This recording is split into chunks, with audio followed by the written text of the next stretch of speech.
చౌదరి గారు నిరూపించాలి, నిందలేయడం కాదు. నేను నిరూపిస్తా.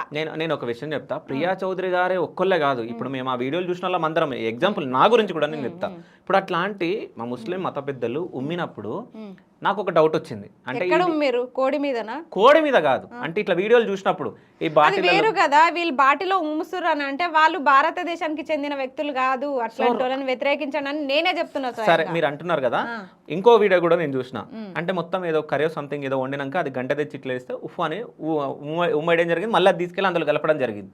ఊదిర్రా లేకపోతే ఉమ్మిచ్చిర్రా? ఊదిరా ఉమ్మినా ఒకటే కదా. ఊదితే ఉమ్మిచ్చినట్టు ఎట్టయితది? ఎట్లా కాదు, ఇప్పుడు అందులో ఒక్క చిటికన్నా పడదా? లాలాజలం ఏమన్నా పడ్డదా? పడితే ఇప్పుడు కోడిని నేను ఉమ్మేయడం చూసినా, ఉఫాన్ ఊదడం చూసినా, రెండు చూసినా. సరే ఊదడానికి ఉమ్మేయడానికి రెండింటికి డిఫరెన్స్. అట్లాంటి వ్యక్తుల్ని శిక్షించాలనే చెప్తున్నాను. సరే అట్లాంటి వ్యక్తులను శిక్షించాలని మీరు చెప్తున్నారు, నేను కాదనట్లే. కానీ హలాల్ అంటే ఉమ్మేయడం కాదు. సరే డన్, అది క్లారిటీ వచ్చింది చాలు. కానీ మేమేమనుకుంటాం అంటే యాజ్ ఎ నేను పర్సన్గా, ఇప్పుడు నీకు నాకు ఎంత అంటే మనం ఎట్లా క్లోజ్ ఉంటామో తెలుసు, ఒక అక్క ఒక తమ్ముళ్ళలాగా మనం ఉంటాం. బట్ నాకు వచ్చిన క్వశ్చనే మన వ్యూవర్స్ చాలా మందికి వచ్చి ఉండొచ్చు. అంటే వీళ్ళు ఉమ్మేస్తారా అంటే, ఇప్పుడు హైదరాబాద్లో ఉన్న రెస్టారెంట్స్ మొత్తం ముస్లింవే, అంటే వాళ్ళు ఉమ్మేసింది తింటున్నామా అనే ఒక క్వశ్చన్ మార్క్ వచ్చింది మా అందరికి. అంటే ముస్లిమ్స్ నిజంగా ఉంచుతారా, అంటే వాళ్ళు ఉమ్ముతా మేము తింటామా అనేది ఒక క్వశ్చన్ మార్క్ వచ్చి చాలా మంది వెళ్ళని వాళ్ళు కూడా ఉంటారు ఇప్పుడు.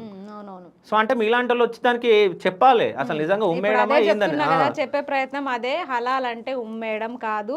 ఉన్న రెస్టారెంట్ లో ఎవరు అందరు కూడా ఉమ్మిచ్చే వండట్లేదు, ఇది తప్పుడు ప్రచారం. ఈ ప్రియా చౌదరి మొత్తం మానవాళికి చిచ్చు పెట్టే ప్రయత్నం చేస్తుంది.